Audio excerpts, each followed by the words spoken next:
DIK kali ini kita akan membahas tentang 1. Menjelaskan pengertian dan fungsi data. 2. Menjelaskan perbedaan data, informasi dan pengetahuan. 3. Menjelaskan metode pengumpulan data. 4. Menjelaskan sumber data. Dan 5. Menjelaskan wisdom hierarki. Yang pertama yaitu pengertian data.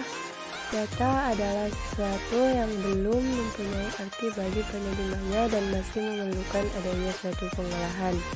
Data bisa berwujud suatu keadaan, gambar, suara, huruf, angka, matematika, bahasa, ataupun simbol-simbol lainnya yang bisa kita gunakan sebagai bahan untuk melihat lingkungan, objek, kejadian, ataupun suatu konsep. Fungsi data. Fungsi data yaitu 1. Untuk membuat keputusan terbaik di dalam memecahkan sebuah masalah. 2. Dapat dijadikan juga sebagai dasar suatu perencanaan atau juga penelitian. 3. Dapat dijadikan sebagai acuan dalam tiap-tiap implementasi suatu kegiatan atau aktivitas. Dan yang terakhir yaitu 4. Data ini juga dapat dijadikan sebagai bahan evaluasi. Yang kedua yaitu perbedaan data, informasi, dan pengetahuan. Perbedaan dari data, informasi, dan pengetahuan adalah data berada di dunia yang nyata memahami bahwa data ada. Sementara informasi adalah kumpulan dari data yang dikirim atau diterima oleh individu atau organisasi, sedangkan pengetahuan berada di dalam diri individu tersebut melalui proses diterimanya, disadari dan dipahami hasil dari informasi tersebut. Data dapat diubah menjadi informasi. Informasi tersebut yang berupa angka-angka atau fakta. Data bisa menjadi informasi apabila data tersebut diberi makna.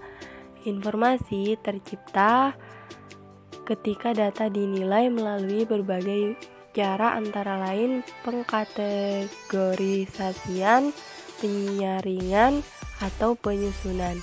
Sedangkan pengetahuan merupakan informasi yang telah dievaluasi, disusun, atau dikelola untuk diterapkan dalam mendukung keputusan atau memahami suatu konsep.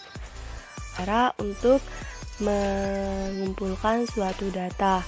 Wawancara merupakan salah satu teknik pengumpulan data yang dilakukan melalui tatap muka dengan cara tanya jawab antara peneliti dengan narasumber.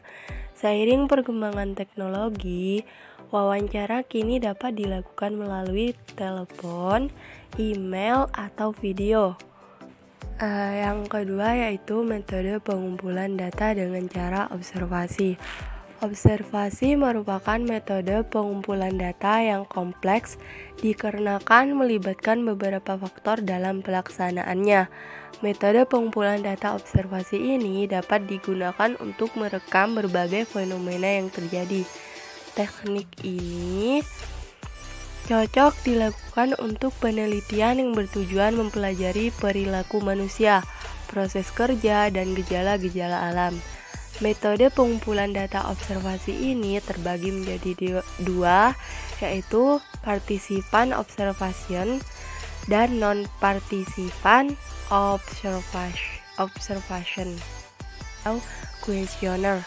Questionnaire merupakan metode pengumpulan data yang dilakukan dengan cara memberikan serangkaian pertanyaan-pertanyaan yang ditunjukkan kepada responden untuk dijawab. Metode ini merupakan salah satu metode yang efisien karena peneliti telah mengetahui variabel-variabel yang akan diukur dan tahu apa yang diharapkan dari responden. Yang keempat yaitu sumber data. Pengertian sumber data dalam penelitian merupakan subjek dari mana data dapat diperoleh. Jika penelitian menggunakan wawancara atau angket dalam pengumpulan datanya, maka sumber data tersebut disebut responden, yaitu orang yang merespon atau menjawab pertanyaan peneliti. Yang kelima yaitu wisdom hierarki atau biasa disebut dengan DIKW. Apa itu Hierarki DIKW Hierarki DIKW sering pula disebut sebagai hierarki pengetahuan atau hierarki informasi, atau lebih umumnya lagi sebagai piramida pengetahuan. Istilah kecerdasan perlu ditambahkan sebagai unit analisis dalam hierarki DIKW karena kecerdasan mempunyai hubungan yang tidak terpisahkan dengan pengetahuan dan kebijaksanaan. Oleh karena itu, perlu menambahkan kecerdasan dalam hierarki DIKW sehingga akronimnya menjadi DIKIW. Sekian dari kelompok kami. Mohon maaf jika ada salah kata dari saya. Terima kasih telah menonton.